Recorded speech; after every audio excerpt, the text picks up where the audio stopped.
కోనసీమ తిరుమల వాడపల్లి వెంకటేశ్వర స్వామి వారి ఆలయంలో మంగళవారం అత్యంత భక్తి శ్రద్ధలతో శ్రీ నారాయణ భట్ట త్రిపుత శ్రీమన్నారాయణీయం పారాయణ కార్యక్రమాన్ని జరిగింది.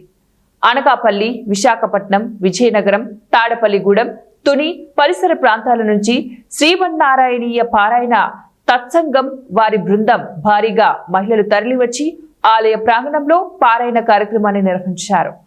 అనంతరం ఈ పారాయణ కార్యక్రమానికి సహకారం అందించిన దేవస్థానం డిప్యూటీ కమిషనర్ నల్లం సూర్య చక్రధరరావుకు బృంద సభ్యులు కృతజ్ఞతలు తెలియజేశారు. ఆయనను ఘనంగా సత్కరించారు. కార్యక్రమంలో కె మాధురి, నవీన్, కె భారతి, ఎం సత్యవతి, పి అనుపమ, ఏ మీనా తదితరులు పాల్గొన్నారు.